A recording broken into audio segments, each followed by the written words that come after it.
Okay, I've had some requests to work on this ripped photo, and I want to show you just kind of my approach using smart objects in a non-destructive platform, how I would do this. This is kind of a surprisingly easy project. It looks terrible to begin with, but once you get into it, it goes pretty fast. So first step I want to do is I'm going to take my background and convert it into a smart object. And that's just going to make this starting out as a non-destructive way of working. And I'm going to call this smart object the original. Okay, so I've got that in here. And what I want to do with this original is I want to actually see only the emulsion part of it. And the way I'm going to do that is I'm going to come into so I just did there is I'm double clicking on the original to open up the smart object. So I'm in the smart object. So right now I have my ripped file and my layer O.psb, which that's actually just means that's my smart object.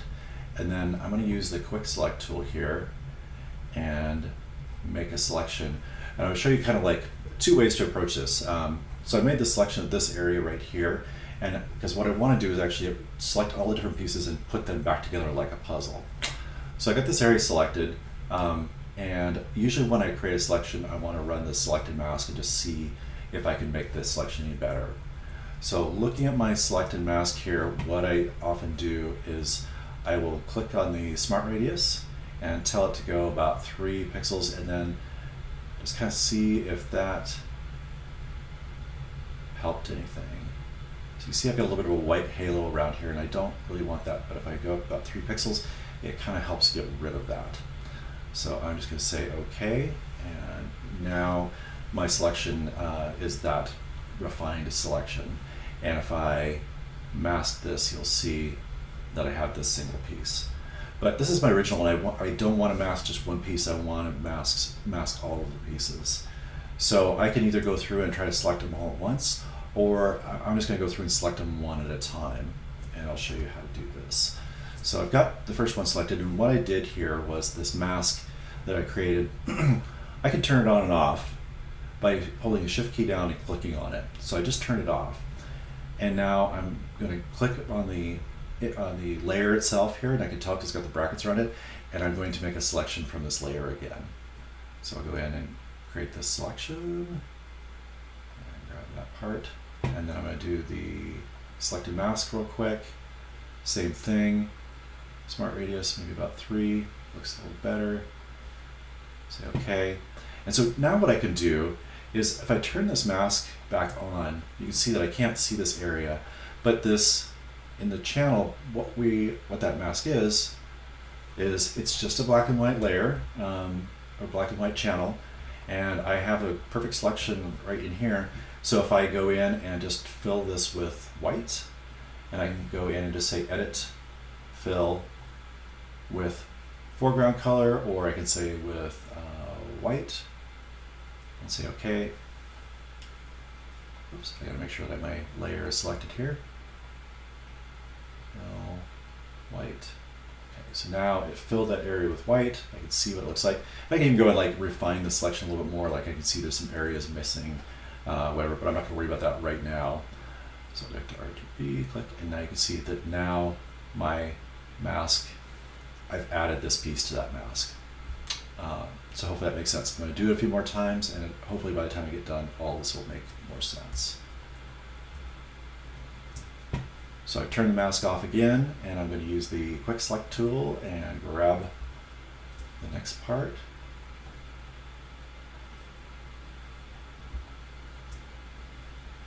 Selected mask.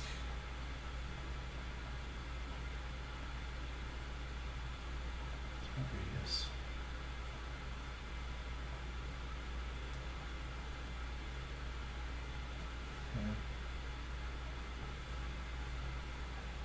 And now on this, I'm not even going to go to look at the layer. All I'm going to do is just go in and say fill with white. And now it shows up. Hide it again. Do the next piece.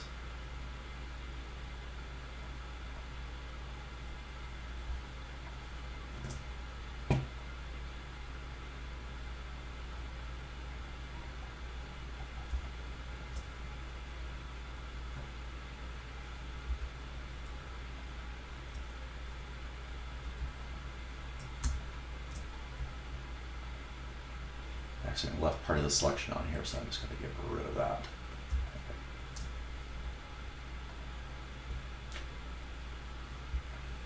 Okay.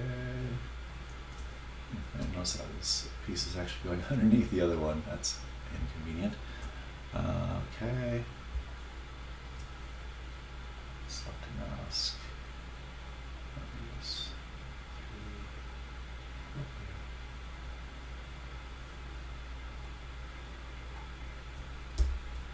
3. And the keyboard shortcut to fill is Option backspace. So you get faster and faster with these things as you go. And hide this one. Click, select a mask, smart radius 3-ish. Say OK. Background, fill. Okay.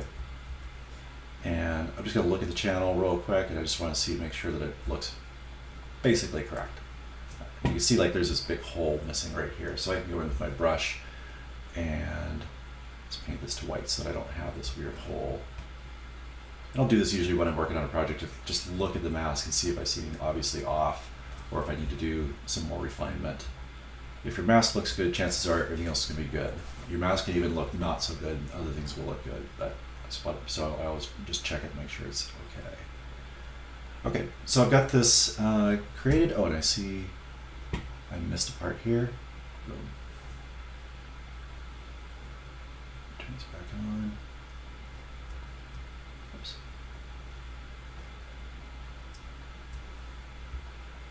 Ooh, I did a terrible job here.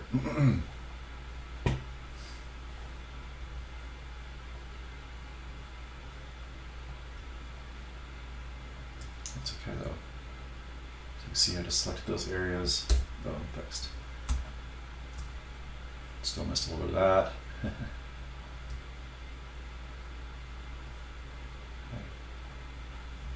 Boom, fixed. Oops.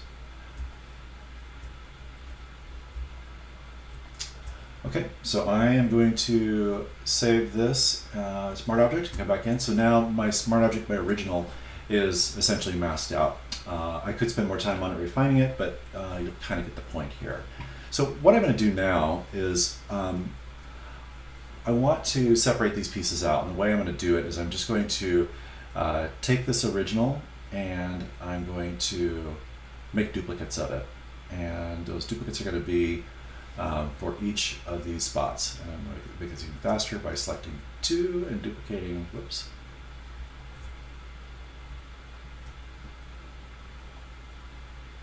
two of them. So I got 1, 2, 3, 4, 5. So there's one more.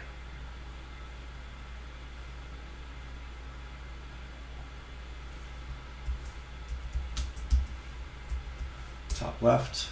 Oops.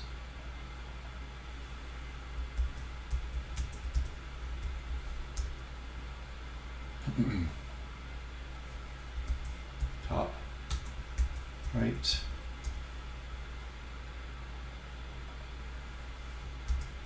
Base.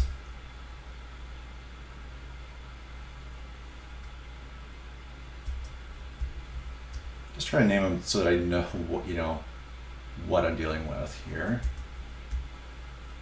It's got an identifiable piece in it. I'll name it that. Okay.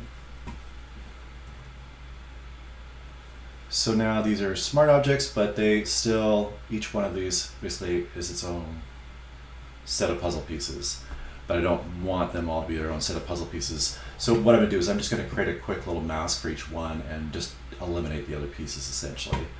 And there's different ways of doing that. One relatively easy way to do this, I guess, is if you want to just command click on this. Well, actually, I use a better way. What I'm going to do is I'm going to use my quick select tool here, and if I just make a quick selection like this and grab this piece, and then sometimes I'll just go select, modify, expand by 10 will be plenty. And so it just creates a nice little outline around this piece. And then if I mask this piece, now what I wind up with is a single piece. So now I'm just going to do that for each one of these. Top right.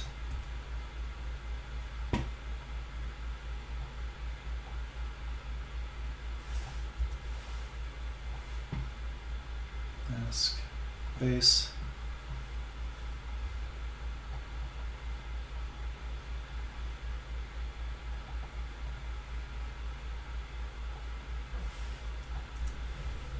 So outline.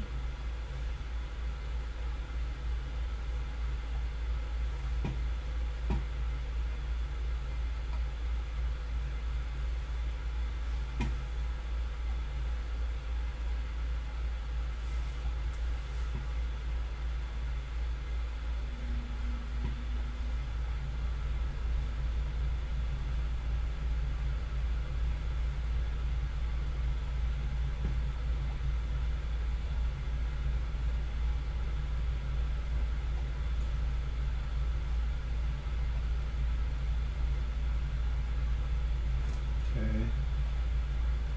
Got it.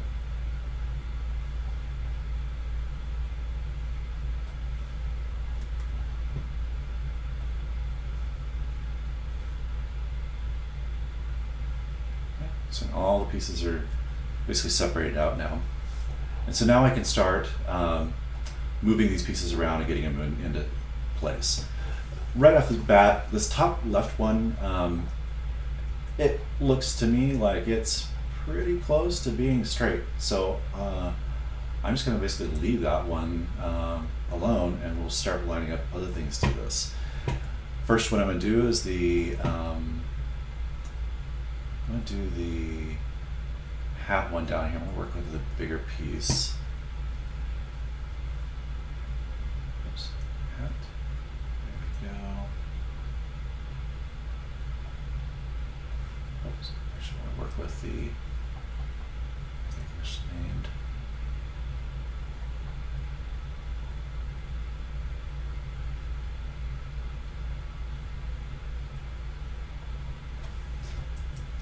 Misname my layers. There we go.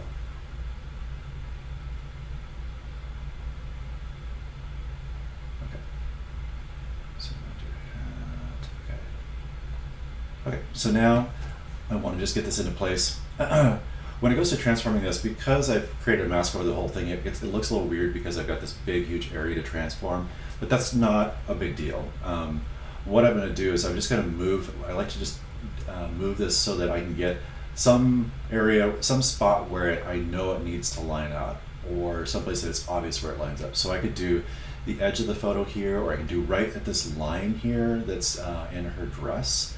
And then what I do is, if I'm rotating something around, and usually you have to kind of tell it to rotate or resize or transform or something before you can do this. So what I do typically is I'll just rotate it a little bit, and then what I could do is get this lined up exactly where I want it to be, use a nudge to get it there, and then if I hold the Option key down and click on that spot, now when I rotate, it'll rotate exactly around, oops, around that pivot point. And that just makes it a lot easier to line things up.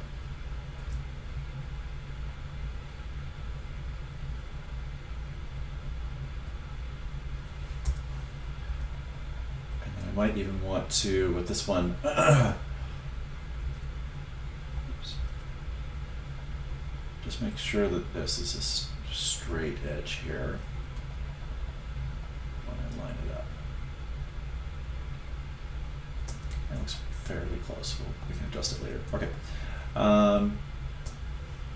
Next, I am going to put his face in there. That's going to be that's the most important part, because it's the most recognizable thing. If we get that wrong, everything else won't matter. So again, I'm just going to move this until I get some piece of it kind of where I want it to be, and I can start to transform it and rotate it a little bit.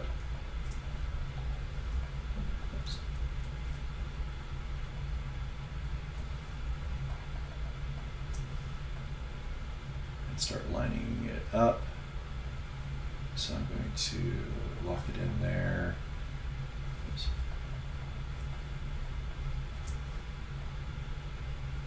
rotate it a little bit more.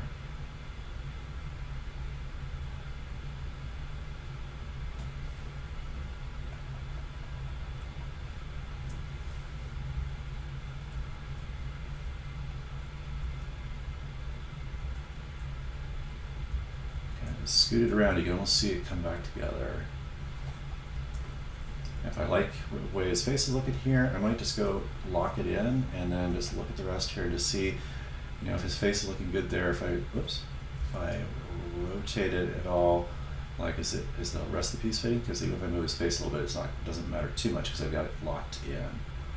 So I'm just kind of rotating around to see. Looks pretty good. Okay.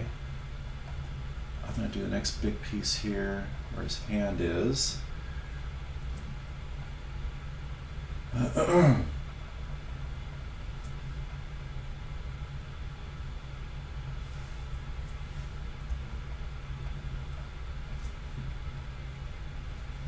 it a little bit. Figure out where it needs to be. I have to rotate it first before it gives me this. Lock it in there. Whoops. Again. Okay, and then zoom out for this. There we go. So this should be interesting to see how well this lines up.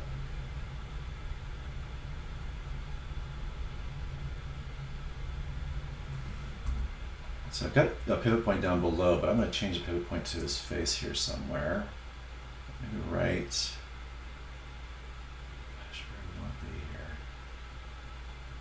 See his eyebrow. So I'm going to lock it in like his eyebrow connects right there.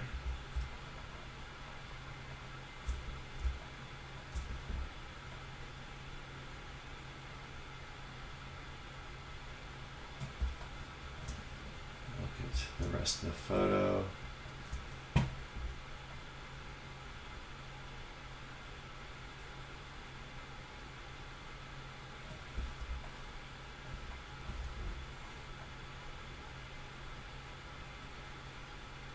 Not bad.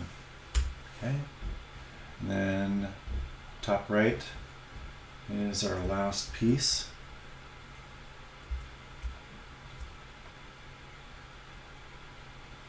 Lock it in at the corner here.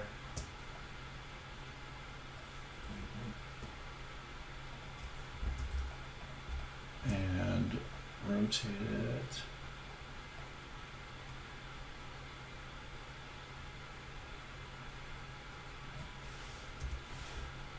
Create a guide and just see how close it is to lining up here. Yeah, that's what I thought. It can move, scoot down a couple pixels. The nice thing is when it scoots down like that, you can see the emulsion is actually kind of overlapping a little bit because it tore away, and that's kind of the way it should be anyways. Okay, so now I've got, essentially I got the pieces put back together. And I don't need the guides anymore, they will just get in my way, so I'll go guides, clear them. And then my canvas is bigger than I need it to be, so I will go image, trim. And by transparent pixels, we'll just trim this down to the size that I need it to be. If you haven't saved it already, which I probably should have, I will save it now. The last part is just filling in the blanks. So what I will do, and sometimes I might just take all these layers here and just put them into a folder. Because these are all the original ripped ones. Let's call this pieces. Keep your layers organized. You will not regret it.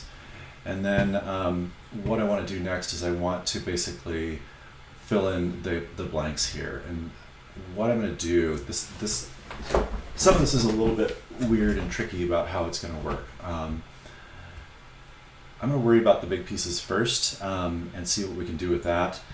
To do this, the rubber stamp tool, the clone tool, as it's officially known, is a good way to start with this.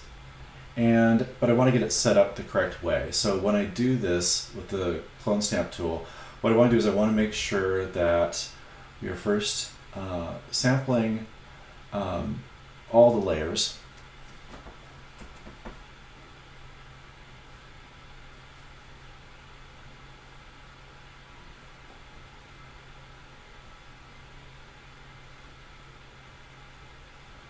And then I've created a new layer here. I'm going to call this patch ooze. And we're going to use this kind of as our target layer for the fixes. And this is just going to kind of give us one more safety net as we're working through this. We can kind of see a before and after. So we'll go into here, and what I'm going to do is I'm just going to try to, whoops.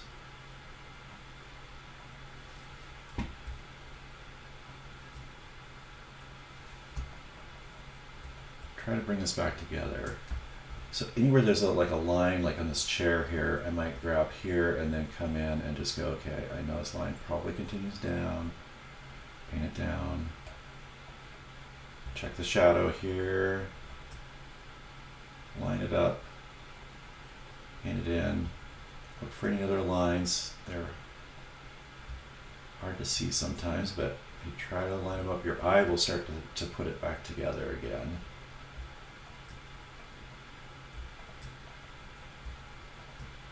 It's just kind of a, I feel like Bob Ross here, just a happy little pixel here and a happy little pixel there. And sometimes I don't know what's going on, and it doesn't matter, because as long as it doesn't look, you know, there's not some weird pattern showing up or something, you know,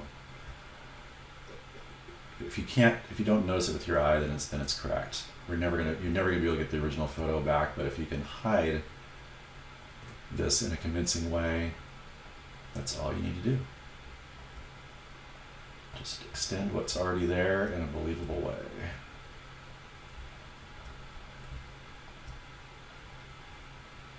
And all I'm trying to do is just trying to just push this over a little bit and getting it over to his shoulder. In some ways, I like to do the hard part first, I guess. This line here, I'm kind of messed this up, so I'm just going to come back and straighten it back out. One other thing you can do, a little trick, is that if you have a line and you're having a hard time getting it straight, and this works well in buildings and stuff like that, windowsills or architectural things. There's this, where is it? In the blur tool, there's a sharpen tool and a smudge tool. I rarely use the smudge tool, but in this case, it really can come in handy. What I do is when I get the brush very small, strength is pretty strong, and then if you kind of like click on a spot and then hold the shift key down and click on it again, I get to the right spot here. Click and drag it. Not getting it. It could be because I don't have enough pixels to deal with here. I'll try this spot and see.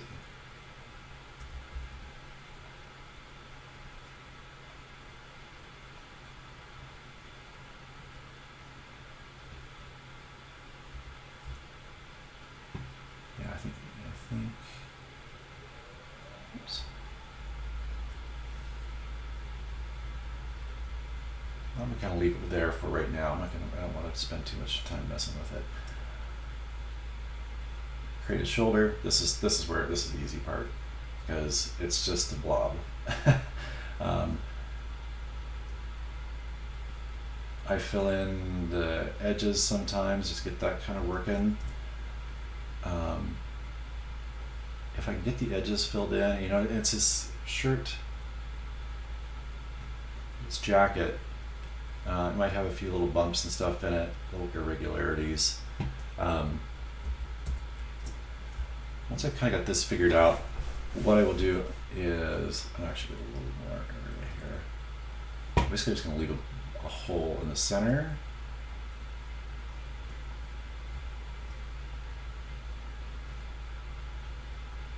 Oops.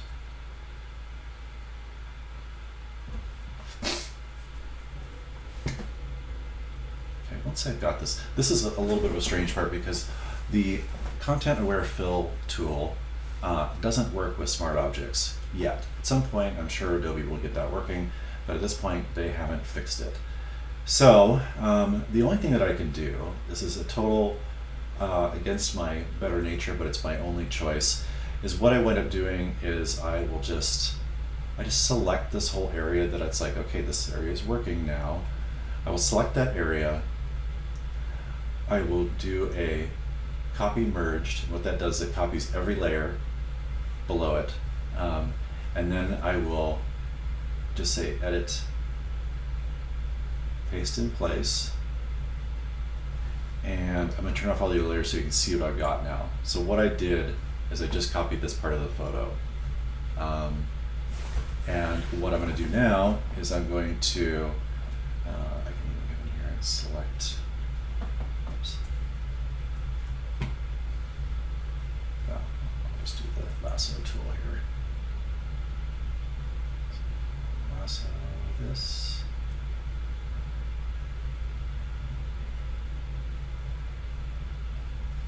I may not have selected enough of the area, but we'll see what happens. And then we'll just go, I'm going to try to straight up fill with content aware to see if it works. I try to start with the fastest way to begin with. Where? Boom. Not bad. So what I've got now, when I've done that, is I have a patch layer now, and it's not the ideal way to work, but it gets the job done. There's no other way to really do this at this point. So I'm gonna go. So this is my, I'll call it shirt patch.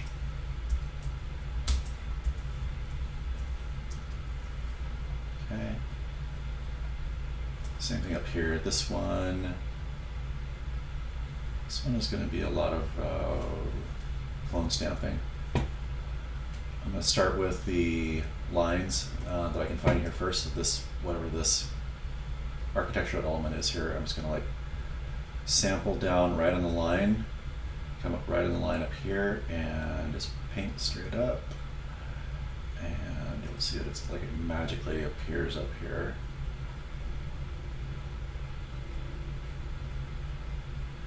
Keeps on going, keeps on going. Okay, once that's in place, the next thing I do is I look for if there's any patterns in here. If there's no big architectural lines, I look for patterns. And here's the trick to this. So, like if I want to copy this pattern, I will look for a key spot. So like this point right here where everything connects, and I'll sample that spot. And then I'll come somewhere else and go, okay, this is the same. So like where I selected is right here. And it's going across and down, across and down. So where I selected over there is the same spot, essentially same in pattern. And so if I just start painting, that background kind of will start magically, hopefully, just reappearing like it was there.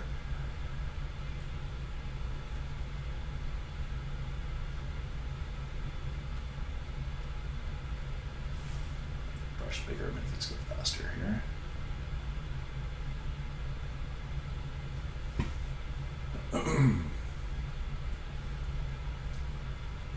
Okay, even copy the split in the photo. Once I got that done, next, just my brush.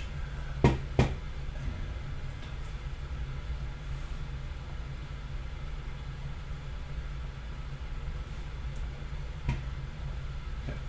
Now just this last one, and the way I approach this last one, and so I want to kind of fix this goofy edge here, so I'll just come along and paint along like this.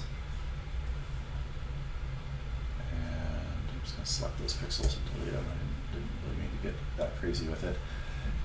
Next, all I'm doing is copying the edge at this point, because there's not much distinct in here. So I copied the edge back here, and looking for a place to line it up, right there, boom. And it looks like I got a little bit off. So I come up and redo it, copy, just turn it a little higher with it.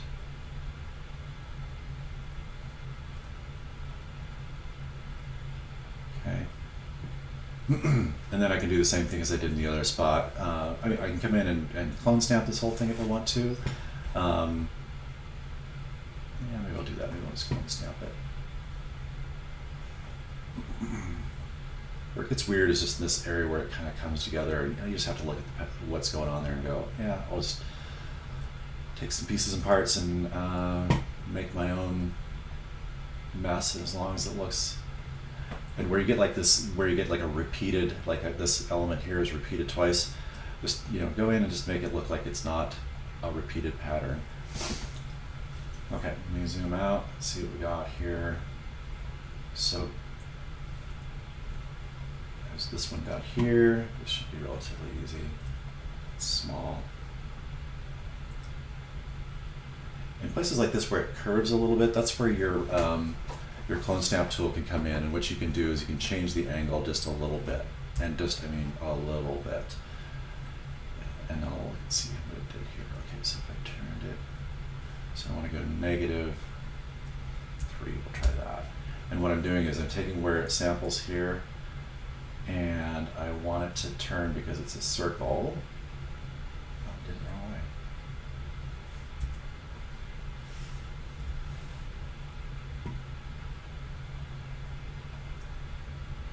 Gosh, why am I having a hard time with this?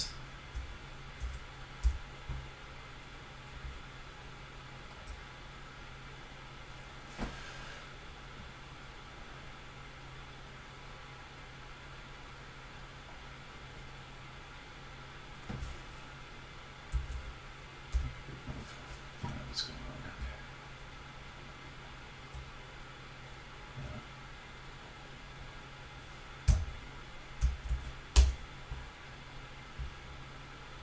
Sorry, if anything, this frustration stuff should just tell you guys that this, no matter how long you do this, it still can run into little weird glitches. -30. And I'm just trying to turn this brush, and there we find, I'm starting to see, there we go, okay. 20. Let's try it and see. There we go. -5. Oops. And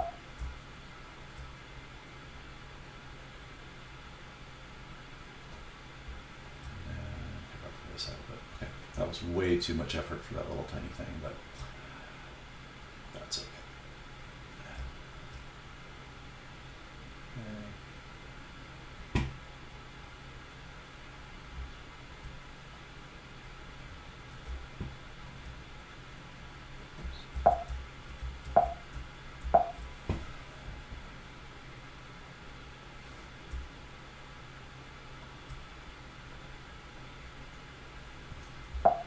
So work on the big areas there, the big obvious areas, like anything that's running through it. The weird little random, you know, patterns or noise stuff is just really easy to fill in, especially after you've done the big things like that. You're just coming back in and putting stuff in there, and then you just kind of come back and put little things in there to break up the pattern, and then back over again. Poof, gone. And come back along this edge down here, looking for edge.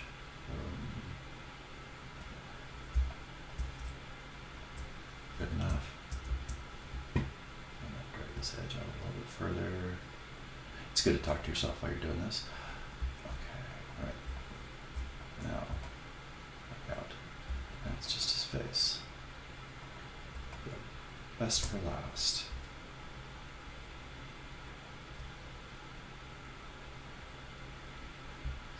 Small steps in here.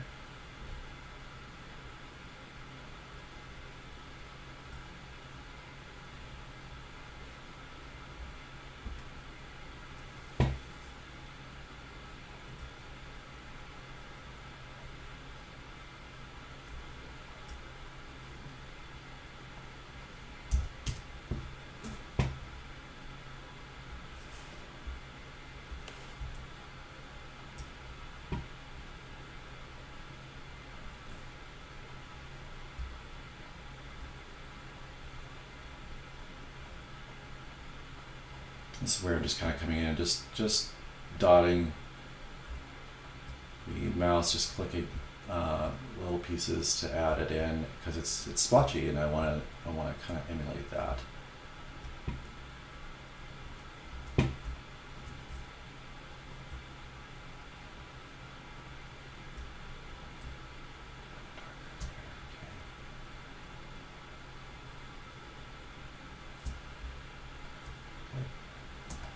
You just kind of look for the cracks, and if you did the emulsion the way I've done it here, and it's kind of come back together, this is pretty easy to deal with at this point. You can just come in with the clone stamp tool. I'm really anxious to see when Photoshop is going to make the content aware work on smart objects, because right now it's super frustrating that we can't automate this process. Anyway, let's see. Filling in the cracks here.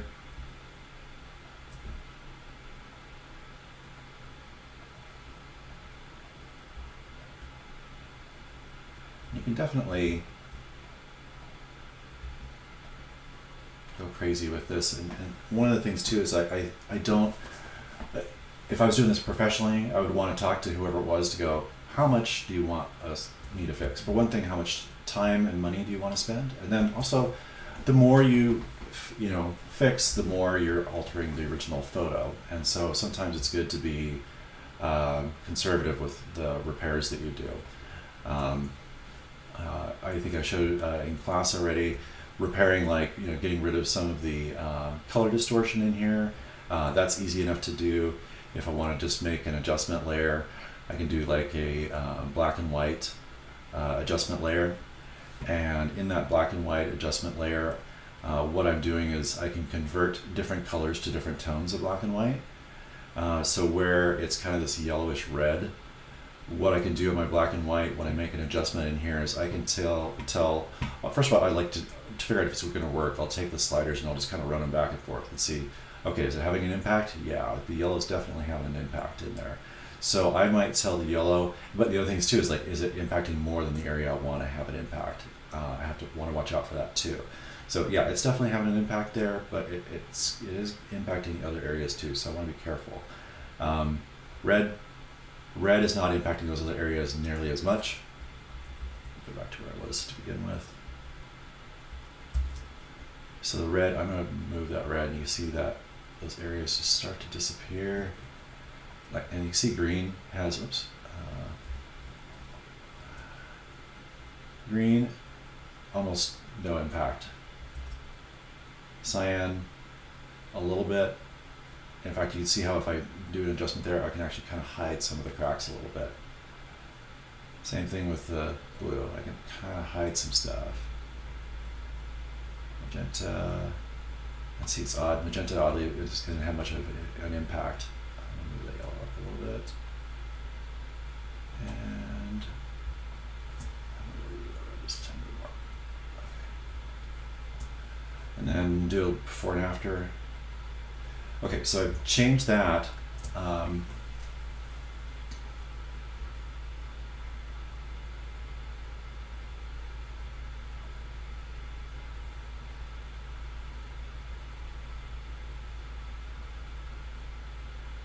But you may want to turn back into a sepia tone again. So what I might do for that is use my eyedropper tool, try to grab a color of this brown in here, see what that looks like. Turn this back on, do a new fill.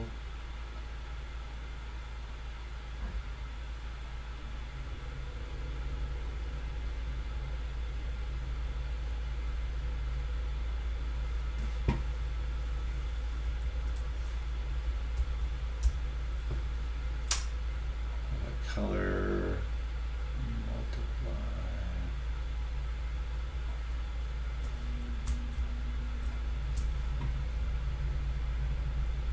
And I actually want to do, not multiply, I want to do color. And then all I do is take the color and turn it down to a level that works better.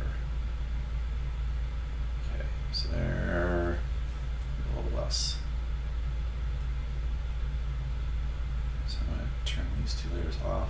Go, okay, that's what it was before, after. And then lastly, there's the fun with the neural filters. And what I'm going to do is I'm just going to take everything that we've got here, and I'm going to take everything we have here, all of that into a smart object. Everything's in here now. I can open it up, you can see all those original layers are still back in there. But now I can go into neural filters, and this is the fun of recolorizing this. So colorize, turn it up, and yeah, add a little color. Okay.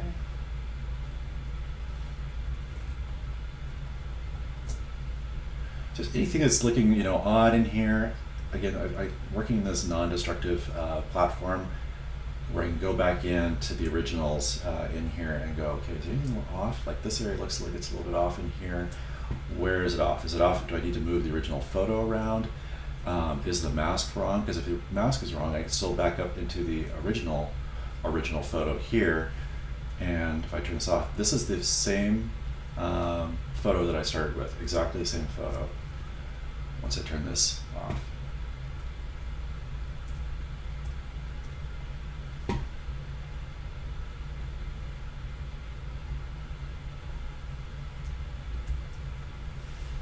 Okay, make one more change here.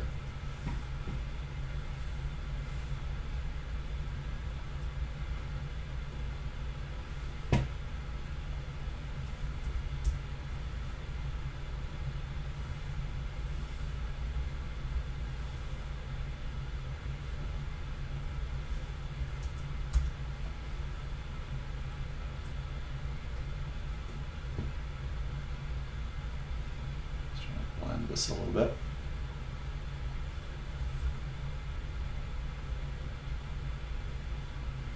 Okay, make a little fix, close it, save,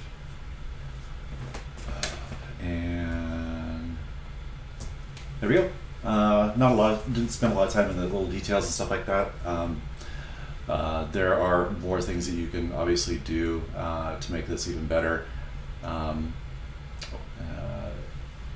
You can even run, there is a, let's go back to this, there is another neural filter if you want to try that can help you with,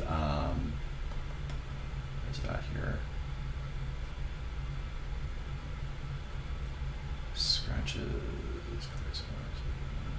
restore, maybe it's just in the restore one. Yeah. So there's another one in here, there's the colorize one, and then there's another one that's the restore, which is intended to fix scratches and whatnot. So if I dial up my scratch reduction, I'll take it a moment here to run, and I'm just going to crank these all the way so we can see.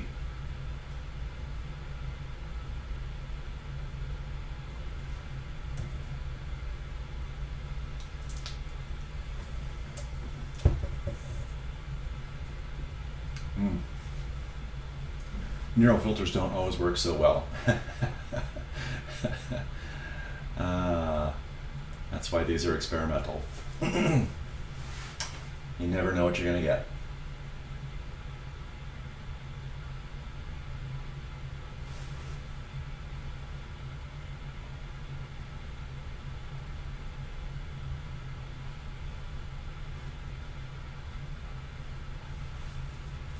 Okay. Hopefully this helps a little bit understanding the process. A lot of this is just practice. Every photo, everything is going to always be a new and different challenge, and hopefully you see it that way as a little challenge, and it's kind of fun. It just takes some time and practice, but hopefully this helps out in getting on the right foot. Anyways, I'm done with this project, and I will see you guys later.